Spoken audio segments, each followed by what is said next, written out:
Assalamualaikum warahmatullahi wabarakatuh.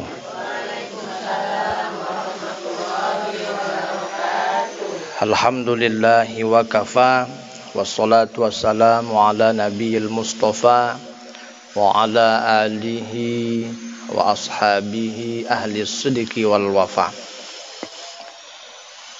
Ibu ahlul bait yang sama-sama kita hormati, hormat yang sama pula saya aturkan kepada Ibu Ketua Majelis Ta'lim Al-Hidayah Pondok Kroyo, Haik Nebara, Kecamatan Bilahulu, Kabupaten Labuhan Batu, Sumatera Utara, Indonesia. Lengkap. Kemudian yang saya hormati ibu-ibu semuanya, orang-orang tua saya yang tetap semangat untuk mendekatkan diri kepada Allah Subhanahu wa taala. Udah minum semuanya, Bu? Wis. Kaji kita pada sore hari ini adalah tentang sholat tasbih. Saya yakin ini kajian lama, Ibu sudah biasa dengar dan biasa pula mengamalkan. Iya kan, Bu? Hah? Udah pernah? Ya pernah ya. Oke. Ada yang bertanya, Pak Ustadz, kenapa disebut dengan sholat tasbih? Limadza sumiya bi sholatit tasbih? Karena di dalam sholat tasbih ini banyak dibacakan tasbih ya. Setiap rakaat bacaan tasbihnya itu sebanyak 75 kali. Satu rakaat. Salat sunat tasbih itu ada 4 rakaat. Berarti 75 kali 4 sama dengan 300 kali tasbih. Jadi banyak dibacakan tasbih di dalamnya. Makanya disebut dengan sholat tasbih. Apa hukumnya? Hukum melaksanakan sholat tasbih ini adalah sunnat. Sunnat, tidak wajib. Ya. Bagusnya sholat sunat tasbih itu kita laksanakan setiap hari. Bagusnya. Oh, tidak sempat Ustaz, saya mau ke pajak, saya mau jualan, saya mau buat ini, itu, dan sebagainya. Ya kan? Kalau setiap hari kayaknya berat lah Ustaz. Wirid saja setiap hari kami sering absen. Nak cerita sholat tasbih pula katanya. Kalau tak bisa setiap hari, maka laksanakanlah setiap minggu. Ya, setiap minggu. 1 minggu pun payah juga Ustaz. Maka 1 bulan sekali. Dalam 1 bulan itu ada pinomat 1 kalilah kita sholat tasbih. Sekali sebulan pun payah Ustaz katanya. Namanya alasan ya kan. Payah itu. Tak bisa sebulan sekali maka setahun sekali. Macam sholat Idul Fitri pula jadinya ya. Setahun sekali. Setahun sekali pun payah Ustaz katanya.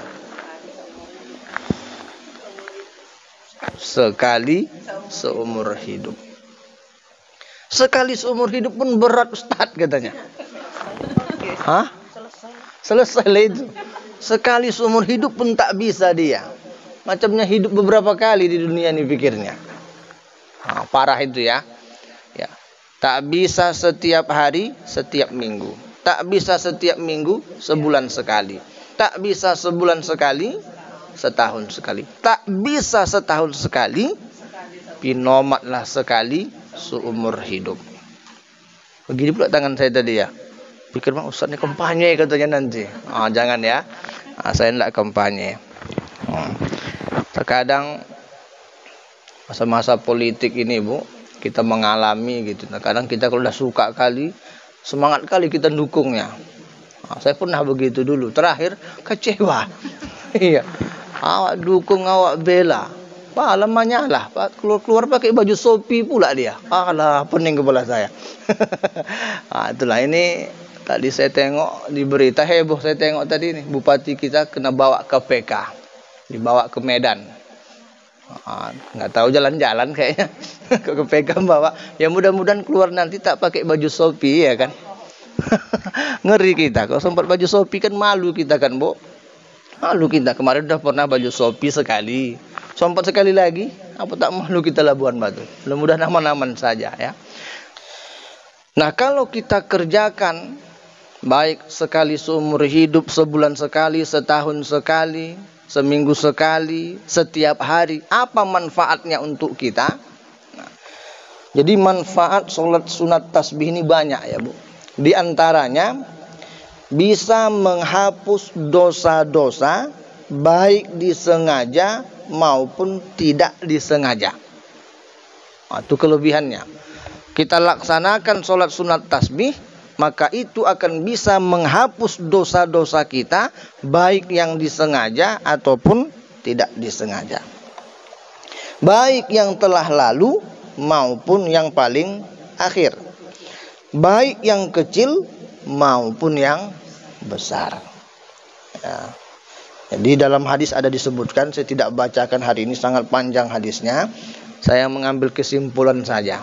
Jadi kalau dibacakan semua mau 1 jam nampaknya ini. Ya kan? Itu. Nah, namun demikian ibu-ibu sekalian, tidak berarti dengan kita laksanakan sholat sunat tasbih ini semua dosa-dosa kita otomatis hilang. Jadi kalau ada dosa kita kepada sesama kita, ya harus minta maaf. Ya. Jadi bukan karena kita rajin sholat sunat tasbih, ada salah sama tetangga, sama family dan sebagainya, dia santai-santai aja. Aku rajin kok sholat sunat tasbih, dosaku dihapuskan. Itu sama Allah. Tapi kalau sesama kita, minta maaf. Terkadang maunya, Bu, awak yang pulang, apalagi yang sudah tobang-tobang nih kan, apa namanya, bahasa Jawanya apa? Udah tua ya. Pulang awak enggak sengaja, pas sampai ke rumah enggak sadar kita, pala di grup WA udah heboh, siapa tadi yang bawa sandalku sebelah katanya. Mau begitu, iya kan? Kita enggak ada nengok WA, santai tenang, pala tengok besok pagi udah heboh di grup gara-gara sandal sebelah bertukar. Kan merepotkan juga itu. Walaupun tak sengaja, minta maaf. Nggak nampak aku semalam, ku tengok sama-sama putih, ku angkat katanya pula. Itu masih masalah sandal, belum lagi masalah yang lain. Namanya kita manusia, pasti ada salah dan khilaf itu. Kalau ada permasalahan kita di dunia ini, berat permasalahan itu, maka dengan kita laksanakan sholat sunat tasbih ini akan bisa membantu dan memudahkan serta menyelesaikan masalah yang ada. Masalah kita kan banyak ya kan, Bu, sulit kali, rumit kali masalah itu. Maka laksanakanlah sholat sunat tasbih. Habis sholat sunat tasbih nanti, nah, berdoa kita, mohon kepada Allah. Mudah-mudahan Allah bukakan solusi untuk permasalahan kita. Nah, ibu-ibu, orang-orang tua saya, jemaah yang dimuliakan oleh Allah, saya pakai kacamata saya dulu ya, biar nampak semuanya. Yang pastinya mau hujannya kan, Bu. Jemuran ibu udah diangkat semua kan?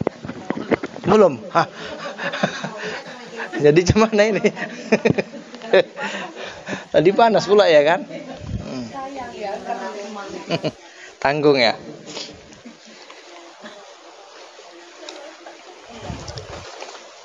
Jadi nggak konsen lah ibu ini.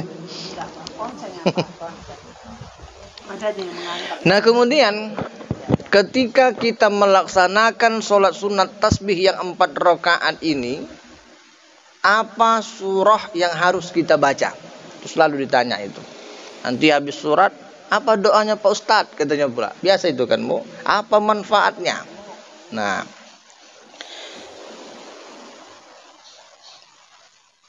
sebenarnya untuk sholat sunat tasbih ini, sehabis kita baca surah Al-Fatihah,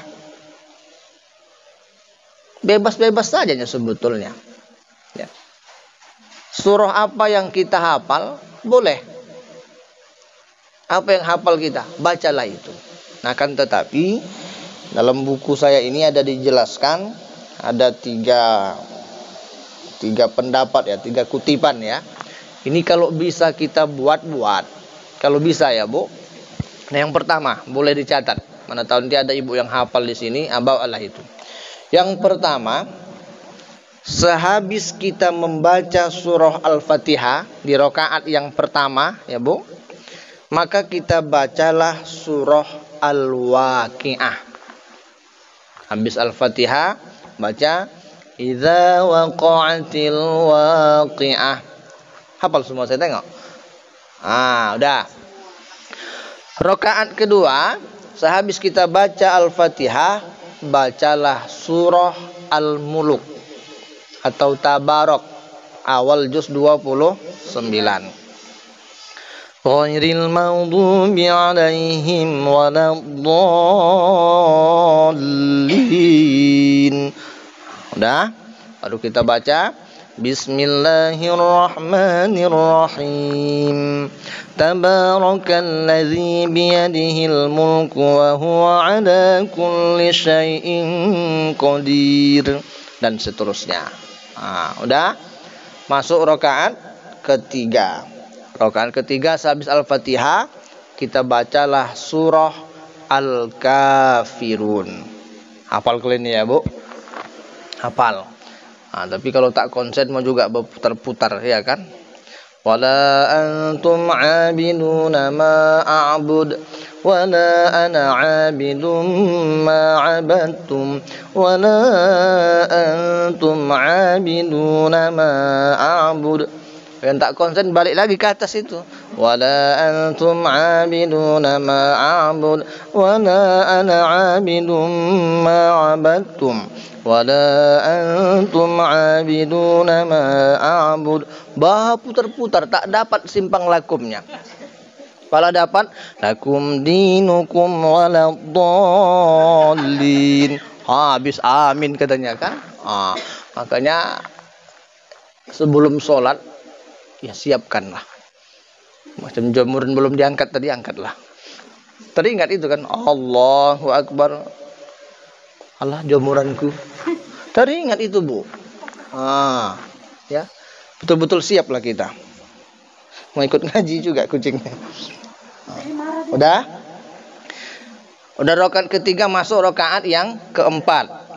Rakaat keempat bacalah surah Al-Ikhlas. Qul huwallahu ahad. Habis 4 rakaat. Nah, itu satu kutipan ya. Nah, kutipan yang kedua, sehabis Al-Fatihah, ini agak ringan sedikit. Rakaat pertama habis Al-Fatihah kita bacalah surah Al-A'la. Sabbihisma rabbikal a'la. Ini populer nanti di bulan suci Ramadan. Hafal semua, pantang terlambat imam sedikit baca langsung disambung sama jemaah. Padahal narik napas nih Ustaz tuh.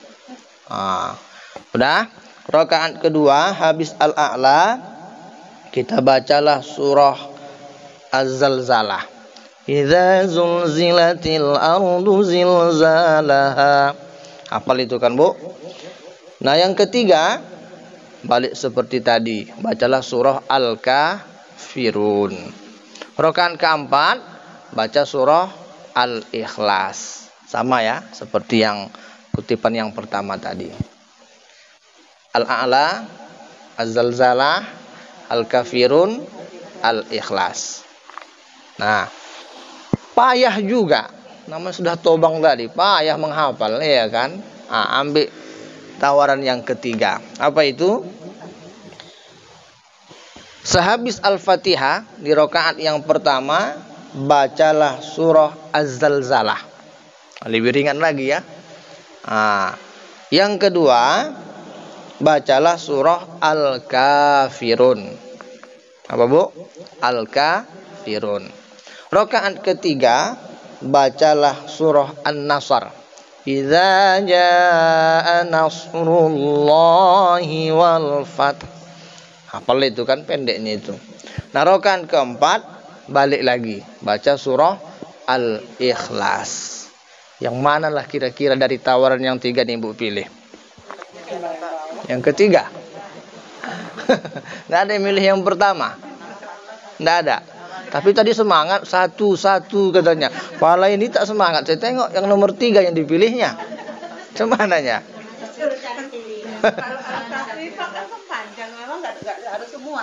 Iya nggak harus. Lebih enak lagi surah Yasin. Ghairil maghdubi alaihim waladdallin. Amin. Bismillahirrahmanirrahim. Yasin. Allahu Akbar. Boleh enggak? Boleh. Kalau cerita bolehnya boleh. Cuma kita kan kalau ingin banyak dapat pahala, banyak-banyak dibaca ayatnya. Jadi tawaran pertama setelah ditimbang-timbang, akhirnya memutuskan nggak jadi loh Ustaz katanya. Panjang kali. Akhirnya ditengok yang nomor 2. Agak ringan sedikit. Apa tadi Bu? Al-A'la, Az-Zalzalah, Al-Kafirun, Qul Huwallah.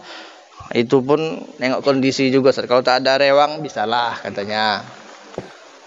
Terakhir masuk pilihan yang ketiga. Tak ada tawaran lagi pula, itu yang ada. Apa tadi Bu? Az-Zalzalah, Al-Kafirun, apa lagi? An-Nasr, Idza jaa nasrullah, kemudian Qul Huwallah. Kalau yang nomor 3 ini pun tak bisa juga Bu. Andai kata tak bisa juga, pakailah kul. Kul apa yang kita hafal? Saya hanya lancar Ustaz, hanya Qul Huwallah katanya. Al-Falaq mau berputar-putar tak dapat. Enggak masalah. Ya namanya setiap orang kan punya kelebihan dan kekurangan. Iya kan Bu? Yang penting mau dia beribadah. Tak tahu dia mau bertanya, jangan malu-malu. Iya kan? Allah kan nengok hambanya ini keseriusannya beribadah. Bukan perkara banyak hafalan. Banyak hafalan tak mau disolat sunat tasbih, sama aja kan? Saya Ustaz hanya bisa Qul Huwallah saja, itu yang lancar. Kalau wirid-wirid gini bisa, tapi kalau udah sholat nanti itu saja yang lancar. Yang lain mau berputar-putar katanya. Udah, habis Al-Fatihah rakaat pertama baca Qul Huwallah. Rakaat kedua habis Al-Fatihah baca Qul Huwallah lagi. Rakaat ketiga habis Al-Fatihah baca Qul Huwallah lagi. Rakaat keempat baca Qul Huwallah. Tidak masalah. Qul Huwallah pun tak bisa Pak Ustadz katanya. Apa lagi? Saya bilang tadi lah, Yasin dia hafal. Yasin itulah dibacanya. Iya kan? Bismillahirrahmanirrahim. Yasin. Allahu Akbar. Boleh.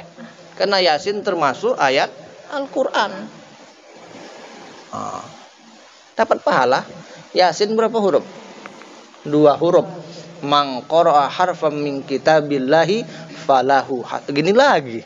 Falahu hasanah. Wal hasanatu bi asyri amsalihah. Barang siapa membaca 1 huruf saja, maka dia akan mendapatkan 1 kebaikan. Dan tiap 1 kebaikan Allah akan lipat gandakan menjadi 10 kali lipat pahalanya. Yasin 2 huruf kalilah 10. Berarti 20 lah dapat pahalanya. Kira-kira gitu. Dah. Itu balik kepada kita masing-masing, mana yang mudah lah ya, Bu. Nah, kemudian berkaitan dengan pelaksanaan sholat sunat tasbih, ya. Sholat sunat tasbih ini boleh dilaksanakan di masjid, boleh pula di rumah. Nah, saya bacakan juga pelaksanaannya. Tapi udah biasa. Oh, ngulang-ngulang. Oh, pernahnya dulu ya. Nanti bulan puasa kita buat ini, Bu, ya. Oke.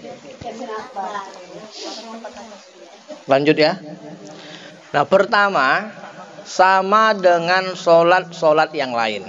Otomatis kalau kita mau sholat, maka kita harus pakai niat. Nah, pasang niat. Niat itu berbarengan dengan takbiratul ihram. Usolli sunnatat tasbih arba'a rakaat mustaqbilal Ka'bah ataupun kiblat lillahi ta'ala. Sengaja aku sholat sunat tasbih menghadap kiblat. Maaf. Sengaja aku sholat sunat tasbih 4 rakaat. Udah? Karena Allah Ta'ala, itu pun sudah boleh. Sengaja aku sholat sunat tasbih 4 rakaat karena Allah Ta'ala. Nak pakai menghadap kiblat boleh juga. Tapi itu saja sudah mewakili. Menyengaja. Apa yang disengajanya? Sholat. Sholat apa? Sholat sunat tasbih. Berapa rakaat? 4 rakaat. Karena siapa? Karena Allah. Itu sudah boleh. Sengaja aku sholat sunat tasbih 4 rakaat karena Allah Ta'ala. Boleh. Gitu aja udah bisa ya Bu. Nah, Allahu Akbar. Niat di hati ya, bukan di lisan tadi. Nah, tuh.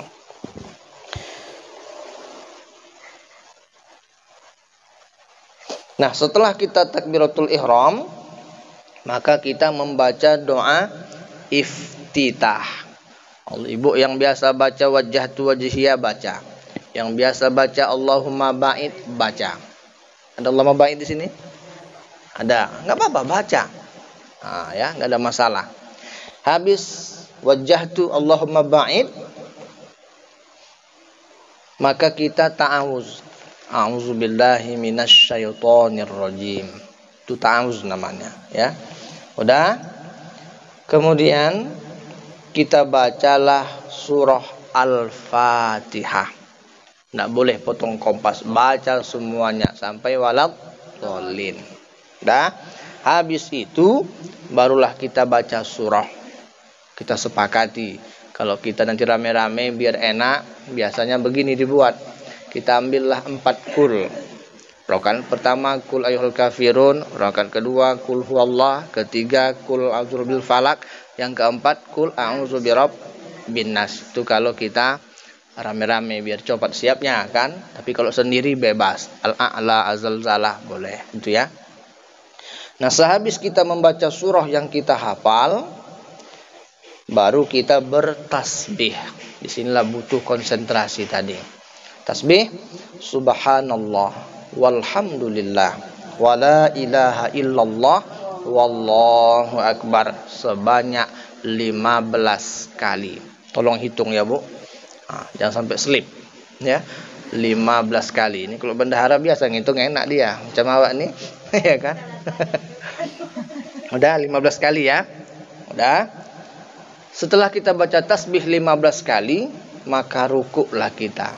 Allahu Akbar. Bacalah bacaan ruku. Nah, setelah kita baca bacaan ruku, bertasbih lagi. Subhanallah walhamdulillah wala ilaha illallah wallahu akbar sebanyak 10 kali. Udah berapa? 25. Kemudian bangkit dari ruku, i'tidal ya. Sami Allahu liman hamidah. Ya kan? Udah. Kemudian kita baca subhanallah, tasbih lagi. Subhanallah walhamdulillah wala ilaha illallah wallahu akbar sebanyak 10 kali. Udah? Habis itu sujudlah kita. Allahu akbar, sujud. Kita bacalah bacaan sujud seperti biasanya. Habis kita baca bacaan sujud, bertasbih lagi. Subhanallah walhamdulillah wala ilaha illallah wallahu akbar sebanyak 10 kali. Allahu akbar, duduk di antara 2 sujud. Kita bacalah bacaan duduk di antara 2 sujud. Habis itu tasbih lagi sebanyak 10 kali. Udah? Sujud lagi. Allahu akbar. Kita baca lagi bacaan sujud. Habis itu jangan bangkit, tapi kita bertasbih lagi. Subhanallah walhamdulillah wala ilaha illallah wallahu akbar. Berapa kali, Bu? 10 kali. Nah, Itu kan sujud yang kedua pada rakaat pertama. Seharusnya kita kan langsung bangkit ya kan, Bu? Nah, kita Allahu Akbar. Maaf ya. Sebelum itu jangan langsung kita berdiri. Kita duduk dulu. Disinilah selalu selipnya itu. Ini sujud nih, sujud yang kedua. Biasanya kita kan langsung Allahu Akbar langsung berdiri kan. Nah, kita jangan berdiri. Kita bangkit dari sujud, duduk dulu. Udah, kita bacalah tasbih di situ 10 kali. Udah kita baca, baru kita berdiri. Orang banyak selip. Kok 65 Ustaz, udah capek kok hitung-hitung. Nggak dapat 75. Tapi katanya rakaat pertama 75. Disitulah selipnya biasanya. Pas tumak ninanya itu. Iya. Pas tumak nina itu. Ini kan sujud kedua ini. Bangkit kita. Baca tasbih di situ. Baru bangkit. Disitulah slip selalu. Ya. Ini payah ceritanya, Bu. Kita praktekkan nanti. Pas 75. Kalau enggak 65 itu. Coba nanti ya, Bu. Ini payah cerita ini nih. Ibu praktekkanlah nanti. Tasbih. Buat di masjid. Oke. Baik. Oke. Nah, rakaat kedua nanti begitu juga. Sama. 75, 75, 75, 75. Kalau sukses rakaat pertama, yang kedua, tiga selalu sukses. Iya kan? Ini pun saya pernah nak ceramahan ya, Bu. Praktek pun payah juga ini. Iya. Iya. Ya.